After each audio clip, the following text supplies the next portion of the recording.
해법을 찾는 토론 이슈앤 직설 시작합니다. 10만 청약설이 나왔던 서울 둔촌주공이 1순위 청약에서 초라한 성적표를 받아들었습니다. 최근 부동산 시장이 급격하게 얼어붙으면서 서울 청약 시장에도 위축된 분위기가 전해진 건데요. 이런 가운데 정부가 재건축 대못으로 꼽히는 안전진단 규제를 완화했습니다. 부동산 시장에 먹구름이 짙게 깔린 상황에서 분위기 반전이 가능할지 지금부터 하나씩 짚어보겠습니다.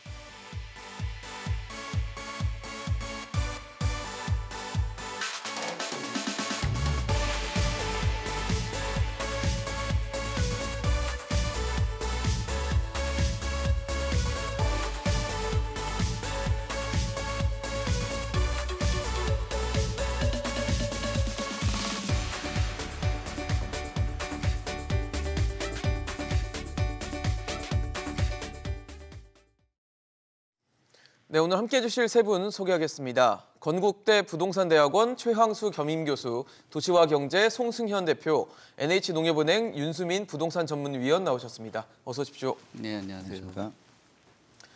네, 시장의 주목을 끌었던 둔촌 주공 청약 1순위 경쟁률이 4.7대 1이라는 초라한 성적표를 받아들었습니다. 예상이 미치지 못하고 또 기대를 밑도는 성적이었는데 당초에는 10만 청약설이라는 아주 많은 관심을 받을 거라고 봤기 때문에 이 청약 경쟁률이 그냥 쉽게 보이지는 않는 것 같습니다. 교수님, 이유는 좀 어디에 있다 보십니까? 일단 84제곱미터 이상의 경우에는 금액대가 대출이 가능한 금액이 아니고요. 중도금이 안 나오죠. 예, 그러니까 또 실제 이제 아파트 청약을 하시면서 현금을 주고 다 청약하시는 분들이 많지는 않으시잖아요. 그러니까 그런 부분들도 분명히 있었을 것이고, 그 다음에 또 전반적으로 이제 장이 안 좋습니다. 예, 아무리 이제 둔촌주공이 세간의 관심을 끌 정도로 상당히 이제 아파트 청약 시장에서는 약간 대장주 역할을 관심을 받았던 그러한 지역이긴 하지만 네네. 기본적으로 장이 안 좋으면 이런 부분들이 좀 안 좋게 나타나는 건 이제 어쩔 수 없다라고 생각하는데 시장이 안 좋았다는 거예요? 네네. 근데 저는 예. 개인적으로는 그래도 미달은 아니지 않습니까라는 생각을 해보고 싶어요. 반대로. 예. 그러니까 너무 크게 성적표가 예. 나올 거라 생각했는데 네. 그거에 미치지 못한 것뿐이지. 소비자를 만나지 못한 건 아니고요. 소비자를 만나려고 하는데 그 소비자의 경쟁률이 낮으니까 그 정도의 문제이고요. 정말 이게 시장이 엄청나게 침체되면 이런 어떤 대장주들도 예전에 보면은 미달나는 경우도 있었거든요. 근데 그 정도는 아니니까 엄청나게 주변에 있는 환경이라든가 여러 가지 네. 어떤 상황들이 그 비관적으로 볼 정도는 아직은 아니다라고 볼 수 있을 수도 있습니다. 나름 선방했다라고 평가를 하실 수 저는 있을까요? 사실은 이 기사가 나오기 전에 네네.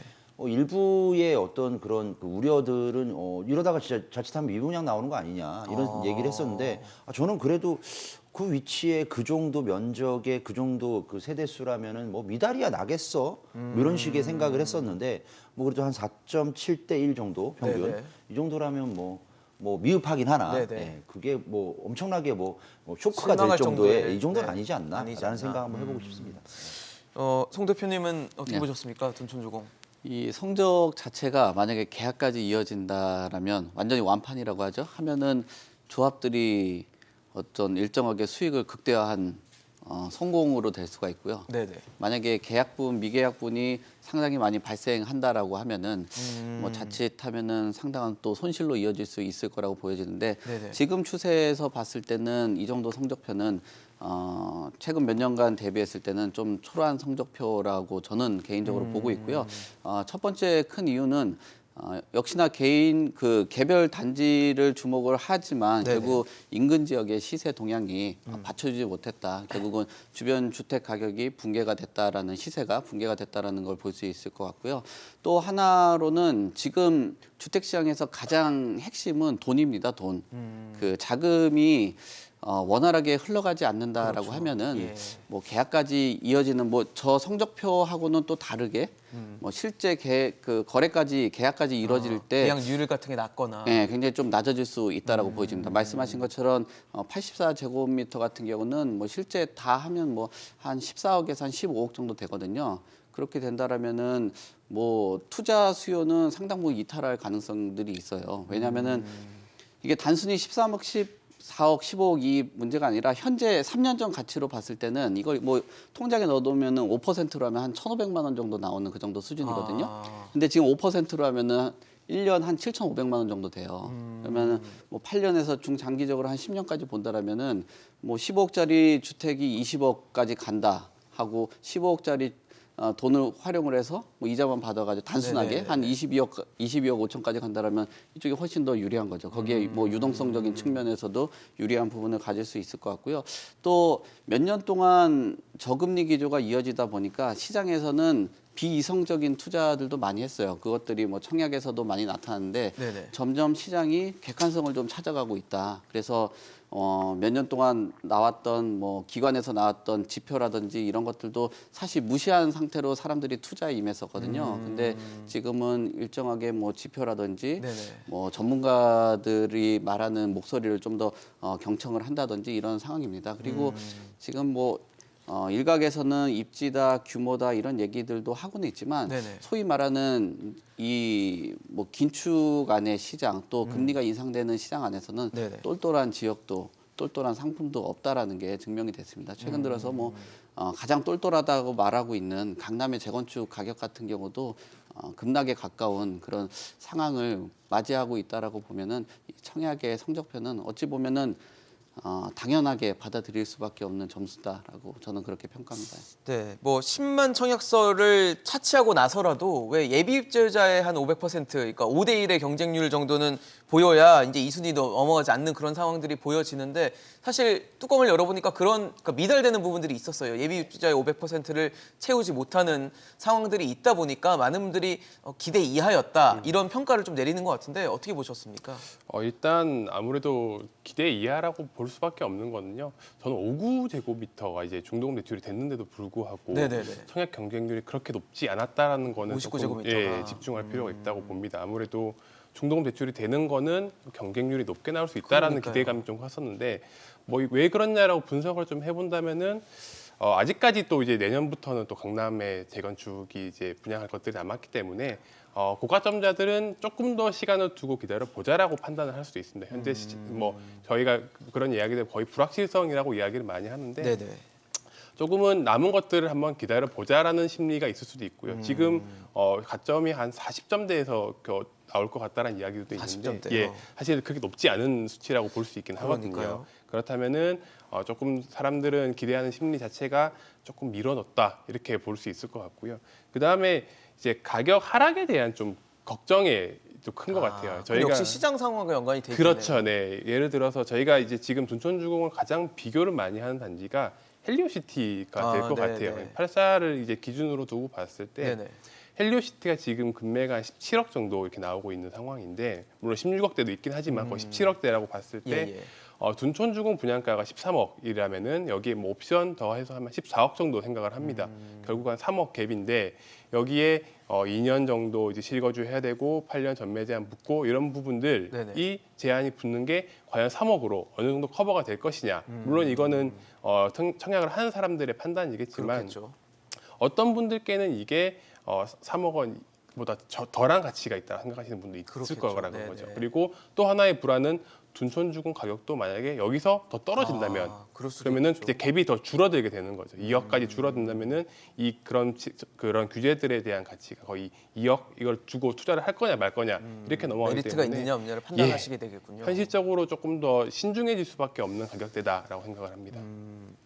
근데 사실 지금 뭐 기대 이하였다 아니 뭐 최 교수님께서는 어쨌든 그래도 나름대로 선방했다라는 평가를 주시긴 했지만 더 중요한 거는 청약에 도전하는 뭐 경쟁률도 중요하지만 이후에 계약률이 될 것 같아요. 지금 어쨌든 중도금 대출 여부가 뭐 흥행에 좌우할 수 있는 카드였다라는 것 자체가 자금력 자체가 굉장히 문제가 되기 때문에 과연 계약률에 대해서 그러니까 계약을 포기하는 수요자들이 얼마나 될지도 좀 중요할 것 같은데 어떻게 전망하십니까? 그냥 뭐 시장의 어떤 기대라든가 시장의 상황에 밑이어서 이제 이 그 둔촌주공의 어떤 청약 그 현상들을 이제 본다면야 뭐 당연히 성적이 안 좋은 건 맞고요. 근데 이제 기본적으로 이제 둔촌주공 자체만으로 본다면 일단은 이탈자가 분명히 있을 건데요.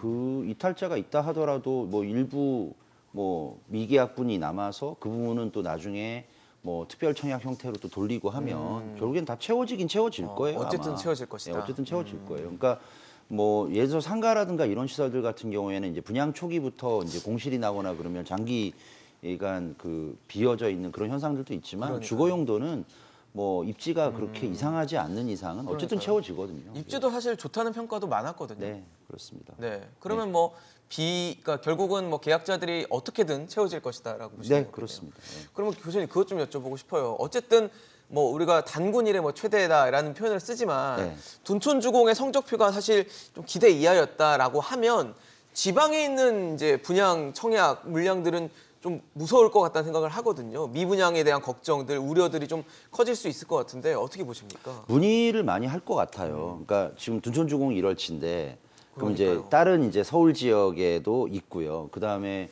뭐 최근에 이제 얘기가 됐던 것이 이제 그 장이유타운에 있었던 그런 장이 19역 성적표도 사실 둔촌주공보다 더 안 좋았거든요. 3.1대 1. 예, 그러니까 1순위에서. 예, 그래서 뭐 그런 부분들도 있으니까 네. 향후에 이제 뭐 그 이전에 있었던 유타운 지역이라든가 재개발 재건축 지역들이 계속 나올 텐데, 그러니까 결국엔 이런 것들을 선도하는 약간의 바로미터가 되는 성적표가 이제 둔촌주공의 청약 경쟁률이었을 거잖아요. 그래서 사람들이 이 부분에서 관심을 많이 갖는 것이고, 또 더군다나 이제 앵커께서 말씀하신 대로 이제 서울 지역이 아니라 인서울이 예. 아니라 외곽의 수도권 지역이라든가 또 더 비수도권 지역들 네. 같은 경우에는 오히려 수도권 지역이나 서울에 있는 청약 경쟁률을 보고서 어느 정도 이걸 갖다가 이제 수위 수준을 청약 수준을 좀 어느 정도 가늠을 좀 잣대로 놓고 생각을 할 텐데 네네. 이런 부분에 대해서 상당히 이제 공포감이 밀려올 수밖에 없고 상당히 이런 시장은 좀 어쩔 수 없이 조심스러워질 예 뭐 건설사라든가 아니면은 뭐 재개발 재건축 시행사도 단지들이 일단 해야 되는 그런 단지들이 분명히 있긴 있겠지만 상당히 이런 부분들은 뭐 장기간 좀 위축될 가능성이 많은 그런 하나의 시그널이 되지 않을까 싶습니다. 대표님은 어떠세요? 지금 둔촌주공도 아까 뭐 기대 이하였다라고 네. 말씀 주셨고 장이자이도 사실 3.3대 1 정도 수준밖에 안 돼서 서울이 이런데 나머지 뭐 수도권 지역 그다음에 비수도권 지역은 뭐 오죽하겠냐 이런 걱정도 나올 수 있을 것 같거든요. 네, 걱정 나오는데요.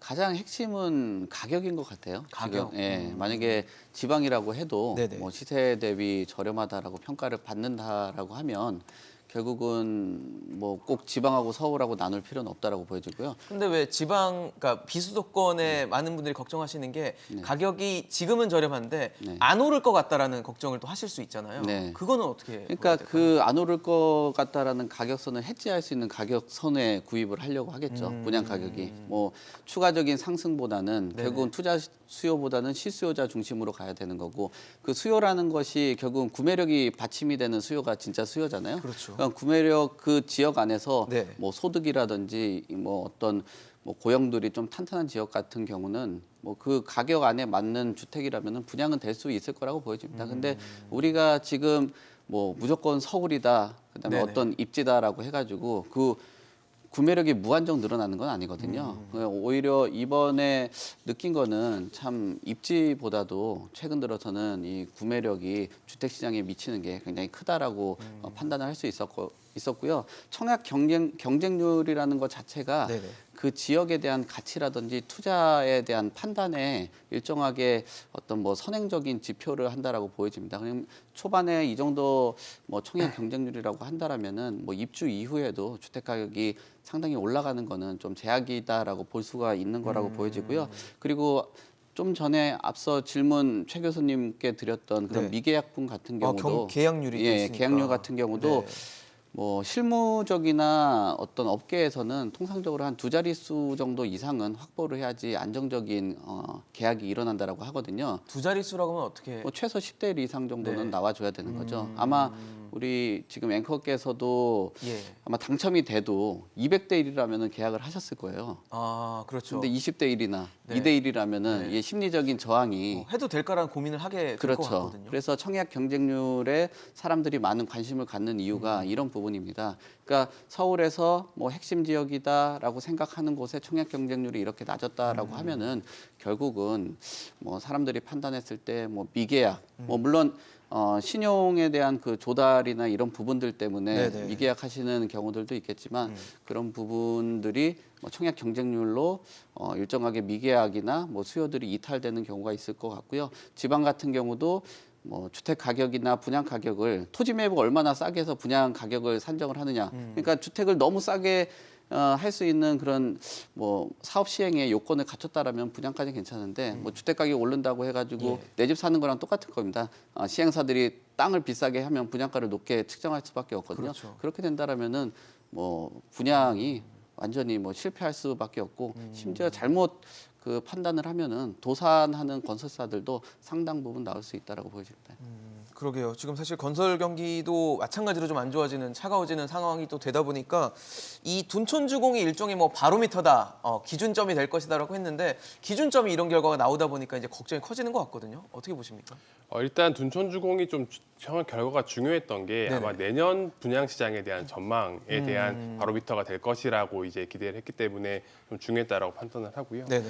우선 뭐 시장의 기대보다는 낮았기 때문에 분명히 내년 시장에서도 분양시장이 좋을 것이라고 기대하기 좀 힘들지 않나라고 생각을 하긴 합니다. 전반적으로 시장이 지금보다 조금 더 안 좋아질 가능성이 크다라고 봤을 때 네. 지금의 성적표보다 더 안 좋은 성적표들도 나올 수 있다. 핵심지라도 그럴 수 있다라는 부분들을 좀 여실히 보여주지 않았나라고 생각을 하는데요.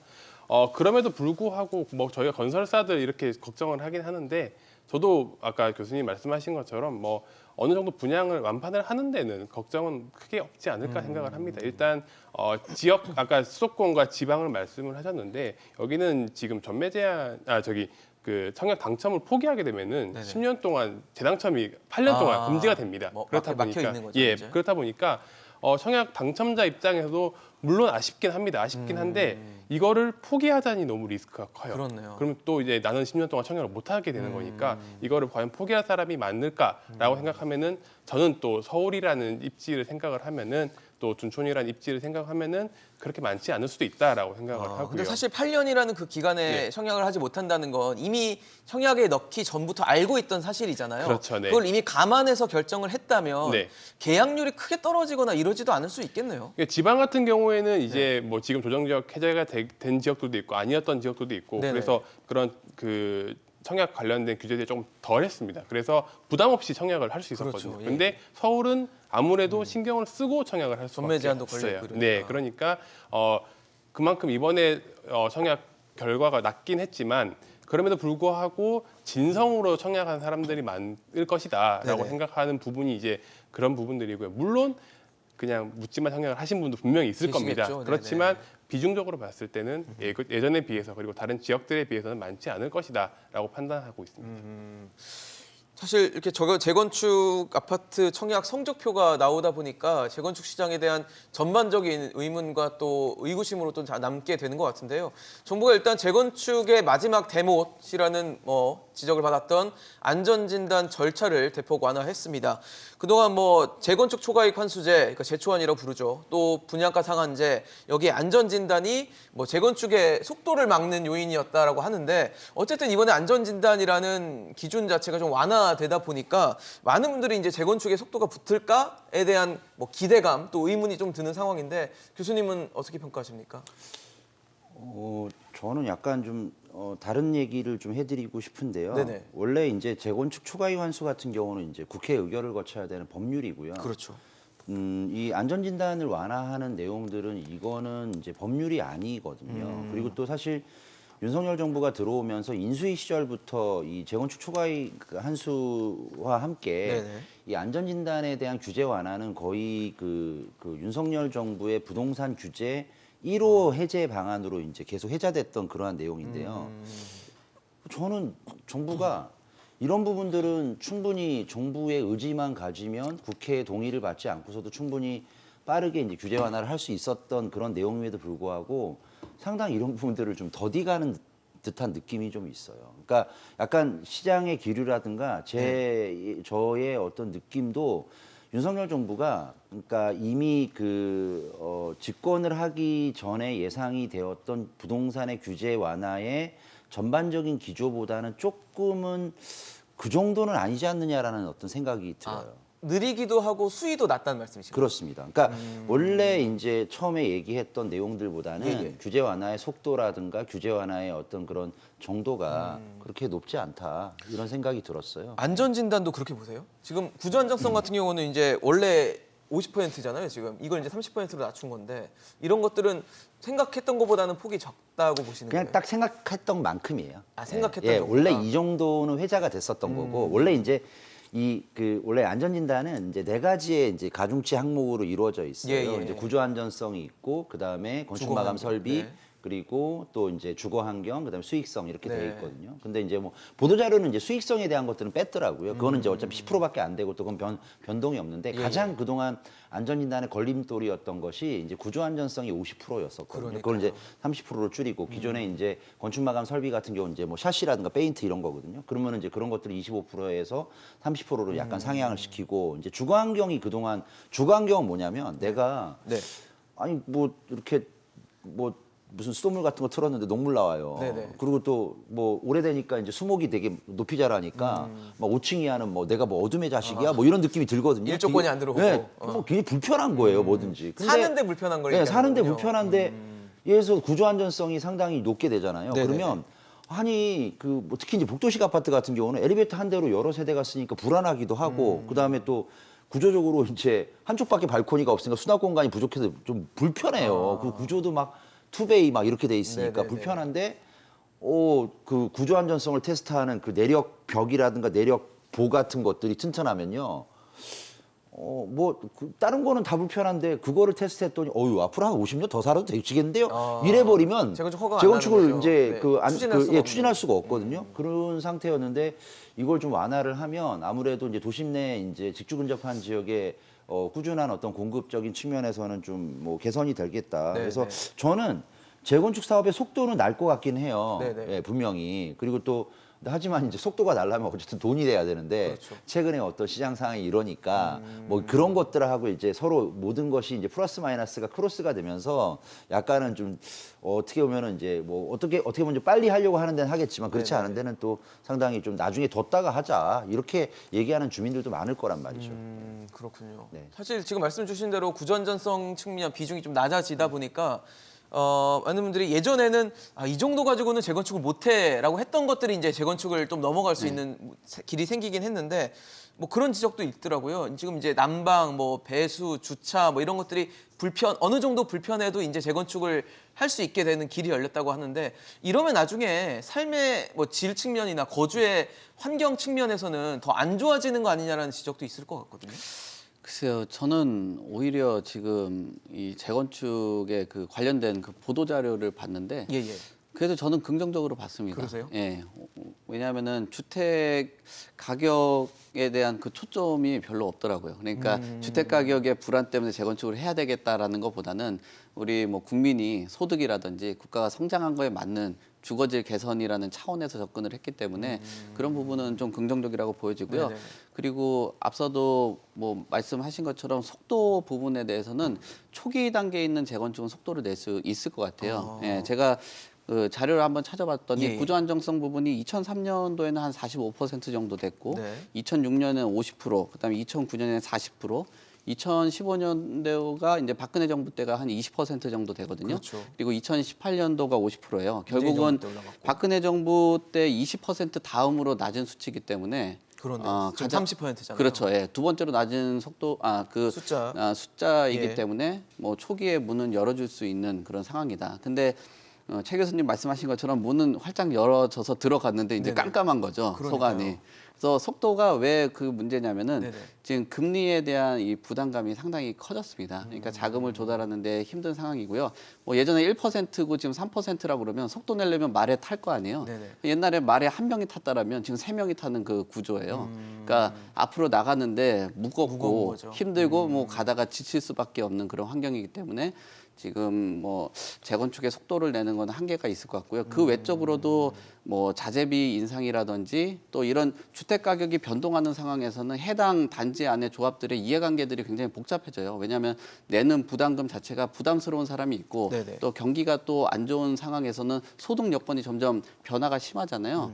그래서 뭐 첫 발을 띄고 첫 문을 열어주는 그 과정까지는 첫 관문은 좀 더 문을 크게 열었는데 그 뒤에 있는 상황에서는 역시나 뭐 재건축이라는 게 뭐 초기의 단계만 얘기하는 게 아니잖아요. 사업을 시행을 하고 어떤 뭐 준비를 하고 뭐 시공 과정에 있고 또 완공하고 입주하는 그 시간까지는 네, 모든 절차를 다 그렇죠. 그 얘기하는 거죠. 사실. 최앞단에 있는 수준밖에 안 되기 때문에 역시나 뭐 앞으로 사업 추진 속도는 좀 어렵지 않을까라고 생각됩니다.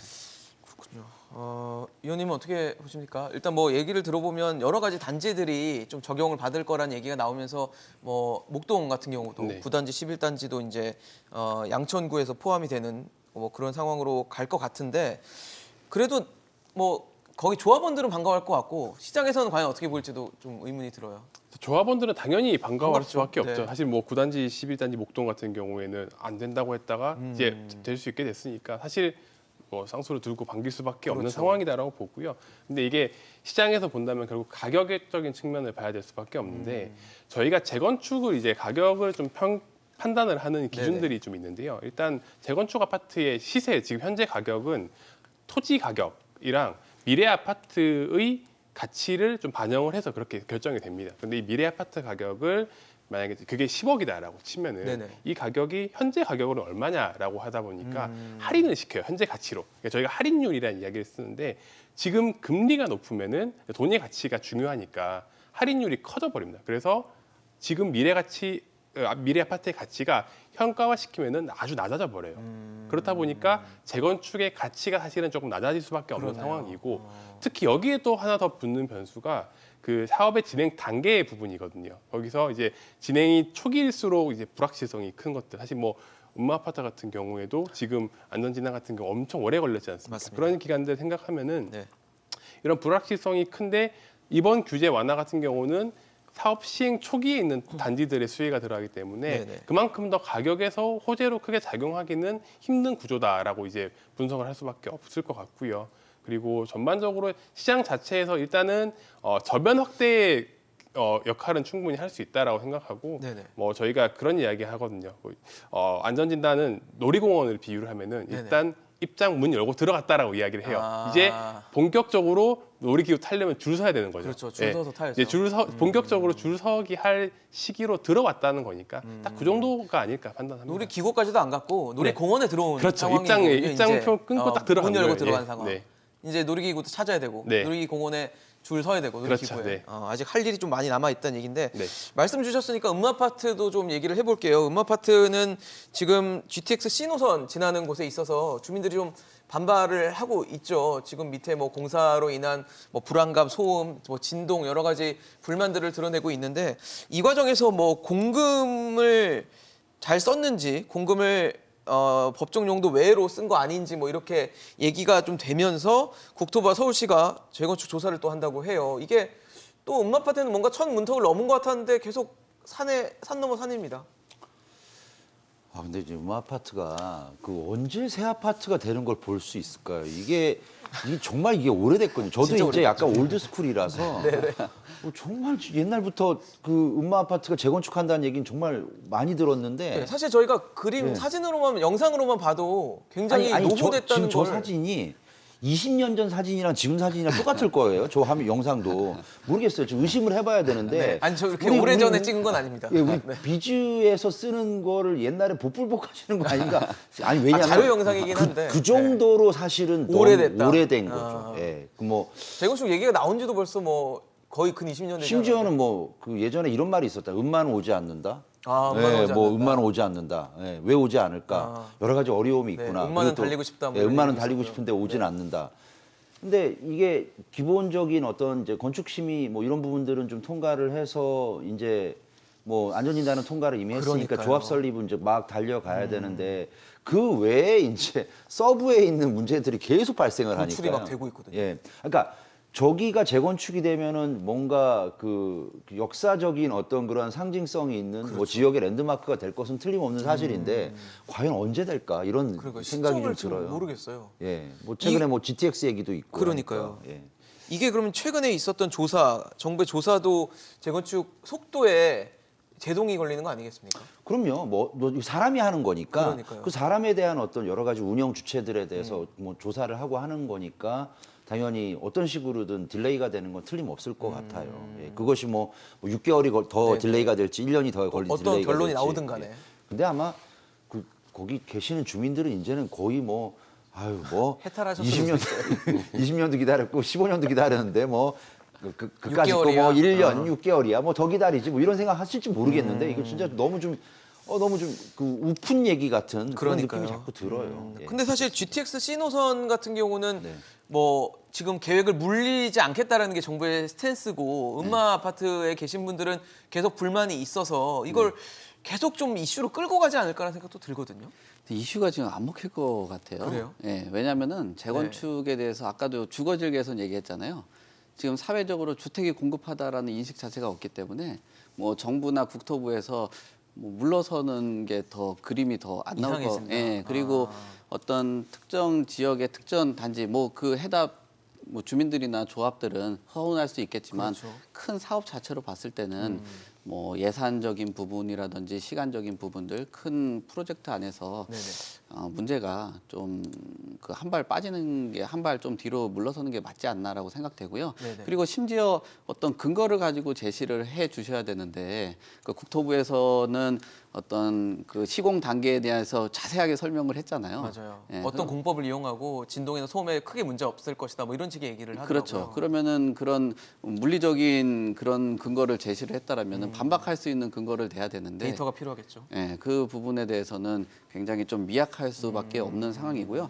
지금 그리고 재건축 단지에 대해서 시공사라든지 뭐 투자 상품으로서도 최근 우리가 앞에서도 얘기했지만 안전진단이 아무리 뭐 완화가 됐다라고 해도 몇 년 동안은 이 재건축 상품성이 뭐 없다라고 보는 게 맞아요. 시공사에서도 별로 관심이 점점 떨어져 가고요. 그건 시장 상황 때문일까요? 그렇죠. 왜냐면은 사업을 한다라고 해도 뭐 이런 이해관계가 벌써 이렇게 복잡하면은 사업할 때 굉장히 곤란을 가질 거라는 그래서 인식 자체가 예상을 하게 되죠. 그렇죠. 민원이 엄청 시달릴 것 같다는 지금 둔촌주공 같은 경우도 그런 민원 때문에 뭐 시공사도 힘들고 지금 조합도 힘들고 일반 분양자들도 다 피해를 보는 그런 구조 아닙니까? 그렇게 된다라면은 이런 사업의 적극성이 좀 떨어질 수가 있고 네. 사업적인 수지라든지 뭐 금융을 또 조달하는 부분들 또 최근에 둔촌주공이 결과가 어떻게 나올지 모르겠지만 네네. 좀 안 좋게 나온다라면은 꼭 뭐 이렇게 민원이 많이 발생되는 곳에 사업을 추진해야 될까? 뭐 다른 쪽으로 시선을 돌리고 아까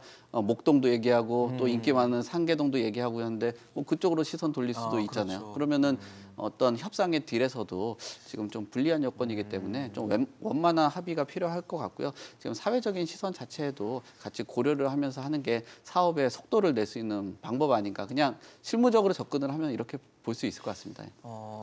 윤수미 의원님, 사실 네. 많은 분들이 재건축 규제가 뭐 제초하는 기대에 미치지 못했다고 해도 어쨌든 규제가 좀 완화되고 안전진단도 완화되고 그다음에 재건축 못했던 곳들이 조금씩 이제 문턱을 열어가고 있는 상황이어서 재건축 시장에 훈풍이 부는 거 아니냐라고 했는데 막상 지금 상황 자체는 그렇게 따뜻한 바람은 아닌 것 같습니다. 어떻게 보세요? 일단 지금 아까도 앞에서 말씀드린 것처럼 금리가 제일 큰 요인일 것 같아요. 일단 금리가 높으니까 모든 사업을 진행하기가 힘들어진 그러니까요. 상황이고요. 사실 저희 건설사들, 이제 시공사들 입장에서 이야기를 하지 않을 수가 없는 게 일단 저희가 한 번의 가격 상승기를 거치면서 토지 가격이 많이 올라갔습니다. 일단 토지 가격을 싸게 들어오지 않는 이상 가격을 낮춰서 공급할 수 있는 가능성은 지금 거의 없다고 봐야 되거든요. 그렇죠. 그렇다면은 일단 거기서 이제 수지를 맞추려고 하다 보니까 사업성이 안 나오게 되는 거죠. 그러니까 시공사들도 어떻게든지 조금은 돈을 이제 벌어야 되는 입장인데 그러니까요. 뭐 돈을 손해를 보고 할 수는 없는 입장이니까 셀렉을 하게 되는데 사실 이제 하나씩 지워가다 보면은 할 수 있는 단지가 많지가 않은 거죠. 많이 지워지는 예, 많이 지워지게 되는 겁니다. 그래서 사실 음마도 저는 좀 비슷한 측면이 있다고 생각하는 게 네네. 음마가 용적률이 상당히 높아요. 거의 200% 정도 되는 부분인데 이게 만약에 사업성이 좋았다면은 어떻게든지 쉽게 진행이 됐을 겁니다. 그런데 사업성이 낮다 보니까 이렇게도 해봐야 될 것 같고 저렇게도 해봐야 될 것 같고 용적률 높여야 될 것 같고 이렇게 이제 돈이 안 맞게 되다 보니까 시간이 길어진 거거든요.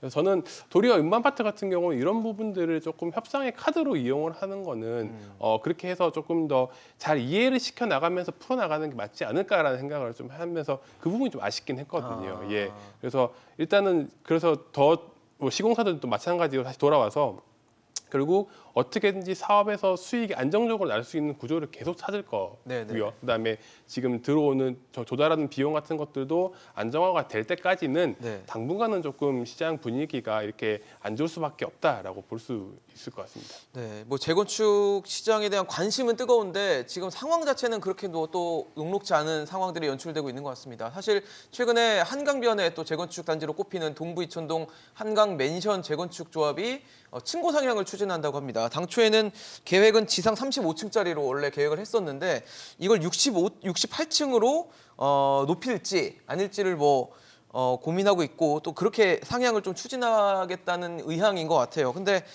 또 많은 분들이 걱정하시는 게 층고 높이면 이제 당연히 사업 속도는 더뎌질 수밖에 없지 않냐라는 지적을 하시는 것 같은데 어떻게 보십니까? 근데 거기가 동부이촌동의 한강맨션이 정말 동부이촌동에서 마지막 남은 재건축 단지거든요. 그러니까 그 전에 이제 렉스라든가 네네. 훨씬 이전에 했었던 단지들이 좀 있고 나머지 조금 노후화되고 있는 단지들 같은 경우 동부이촌동은 대부분 이제 재건축이 아니라 리모델링을 추진하고 있어요. 그래서 어떻게 보면 이제 정말 이제 그 거의 대부분의 세대가 리버뷰가 되는 그러한 되게 노른자위 땅은 맞긴 맞거든요. 그러니까 지금 보니까 한강이 보이는 위치에 있잖아요. 그 주변에 있는 아파트도 지은 지가 꽤 됐는데도 불구하고 그 뷰가 좀 잘 보이는 곳은 굉장히 고가거든요. 아, 그렇죠. 그리고 또 여러 가지 셀럽들도 살고 계시고. 네네, 그런데 야, 여기를 68층을 높인다 그러면은 거의 2배거든요. 이제 좋아지겠죠. 좋아질 거고. 또한 랜드마크처럼 될 수도 있을 것 같고요. 네. 그리고 대신 이런 건 있어요.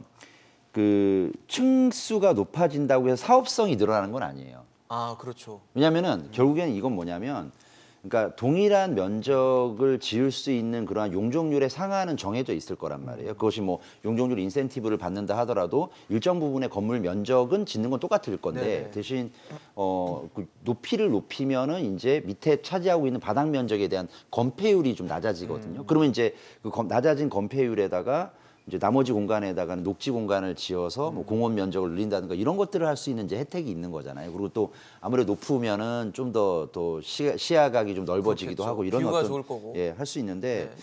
저는 근데 이게 한강맨션도 그동안 굉장히 오래 끌었는데 네네. 할 수 있을 때 빨리빨리 하는 게 낫지 않을까? 그러니까 조합 입장에서도 그렇고 주민들 입장에서도 그렇고 물론 이제 이것을 말씀하신 대로 그렇게 더 사업성을 더 좋게 해서 해야 되는데 이게 또 정책이라는 게 이런 것들이 언제 바뀔지 모르는 거기 때문에 이런 부분들은 조금 신중하게 좀 고려 검토하셔야 되지 않을까 이런 생각을 해봅니다. 대표님은 어떻게 보십니까?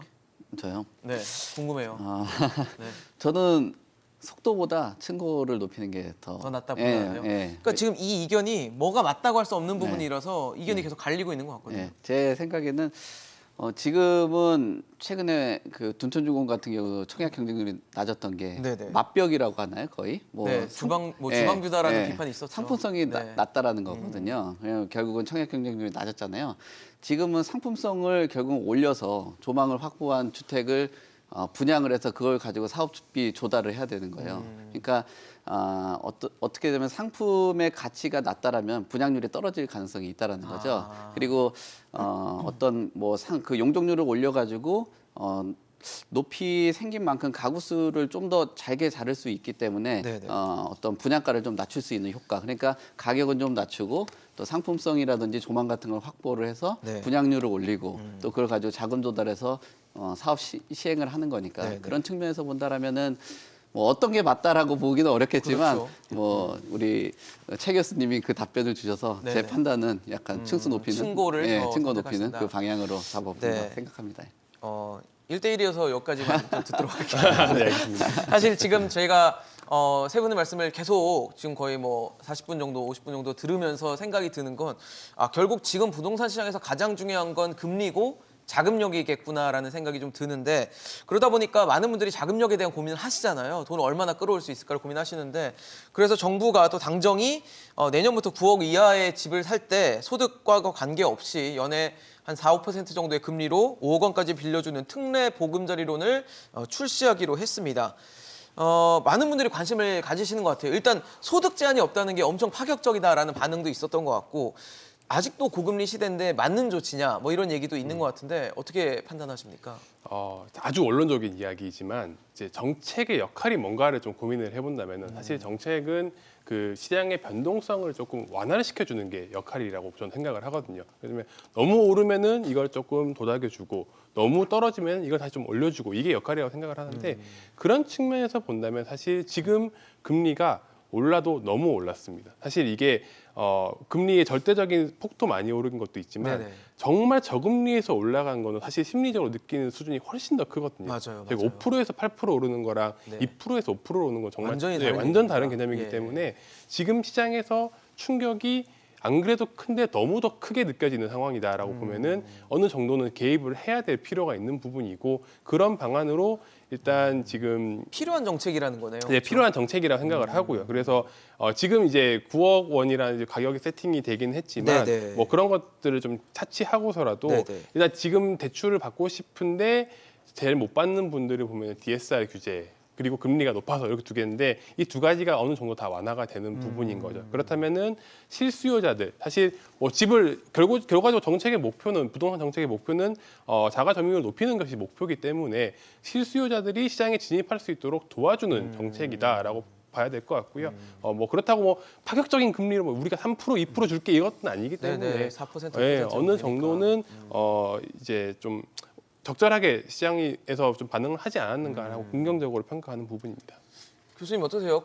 만약 9억 주택을 사면 5억까지 대출을 해준다라고 봤을 땐 뭐 4억 정도는 일단 자기 돈이 있어야 된다는 얘기겠죠, 이거는? 뭐 이 정책은 우리 그 윤 의원님이 말씀하신 것처럼 그 긍정적으로 바라볼 수 있는 부분들이 그런 구석들이 더 많다고 생각을 해요. 근데 이게 뭐 저는 이렇게 생각합니다. 이제 집이 가지고 있는 하나의 어떤 의미가 네네. 말 그대로 이제 내가 뭐 물가 상승률을 좀 그러니까 어느 정도 해지를 하고 인플레를 해지하는 어떤 측면들 또 자산 투자로서의 어떤 기능이 있는 어떤 교환 가치로서의 기능도 있겠지만 내가 실제 거주한다라는 사용 가치로서의 기능도 분명히 같이 있을 그럼요, 거잖아요. 그럼 이제 내가 아직 뭐 그동안에 여러 가지 뭐 그 지난 한 5, 6년 동안에 어떤 집값 상승의 랠리에 뭐 그 또 동참하지 동승하지 못했다면. 못했던 분들 같은 경우에는 어쨌든 뭐 그런 어떤 박탈감뿐만 아니라 내가 실제 거주할 집을 마련하는 데 있어서도 그동안 집값이 너무 비싸서 부담 못했다. 못했다니까. 그러면 이제 어느 정도 그동안 이제 축적된 자본들이 있고 하면 뭐 9억 원 이하일 때 5억까지는 대출을 받아서 뭐 이 정도의 최근 이제 시중금리보다는 조금 낮은 이 정도로 할 수 있으면 그것도 바람직하긴 하는데 네네. 근데 사실 이게 이용률이 그렇게 높을까라는 이제 생각은 들어요. 왜냐하면 네. 내가 아무리 그 대출 금액을 다른 사람들이 일반적인 주택담보대출을 빌리는 것보다 좀 작게 낮은 금리로 빌릴 수 있다 하더라도 내가 자산을 투입하는 사람들은 네네. 어떤 생각을 하냐면 어느 정도 하방이 막혀 있어야 될 것 같아요. 그러니까 내가 샀는데 내가 투입한 자산의 가격이 내가 사고 난 이후에 떨어진다. 더 떨어진다라는 혹시 그런 약간의 우려가 공포감이 있잖아요. 있을 수 있죠. 그럼 섣부르게 도전을 다른 못하죠. 것들보다는 그 좀 약간 조건이 좋더라도 나서기가 좀 어려울 수도 있잖아요. 그래서 이거는 뭐 향후에 이러한 특례 보금자리론 같은 것들에 대한 이용률이 얼마나 될지는 좀 더 추이를 지켜봐야 되지 않을까 싶습니다. 대표님은 어떻게 보세요? 우선적으로는 선택지를 줬다라는 거는 긍정적으로는 봐야 되겠죠. 뭐 지금 그렇죠. 아까 윤 의원님께서도 말씀하신 것처럼 진짜 네. 필요한 사람들이 있으니까 선택권을 줬죠. 근데 불과 뭐 1, 2년 전만 해도 비이성적인 행동을 했기 때문에 그런 선택지를 주면은 뭐 높은 금리를 갖고도 집값이 오를 거라는 기대감을 가지고 그 어떤 내 집 마련의 선택지를 선택을 했다라고 하면 아마 그런 판단을 했을 겁니다. 근데 지금 비이성적인 시장은 아니기 때문에 이런 선택지를 줘서 진짜 필요한 사람들은 활용하고 본인 소득에 맞출 수 있는 사람들은 하는 그런 형태로 좀 움직이지 않을까. 이성적으로 판단을 할 수 있을 것 같다고 네, 보시는군요. 네. 그러게요. 말씀하신 대로 긍정적인 정책의 역할을 좀 잘 할 수 있는 정책이었으면 좋겠고 앞서 말씀드린 재건축 시장은 역시 가격과 금리가 지배할 수밖에 없는 시장이기 때문에 이런 상황들 좀 면밀히 보시면서 재건축에 대한 고민도 해보시는 게 더 좋을 것 같습니다. 오늘 최양수 교수, 송승현 대표, 윤수빈 위원과 함께했습니다. 이슈앤직설 오늘 준비한 소식은 여기까지입니다. 지금까지 함께해 주신 여러분 고맙습니다.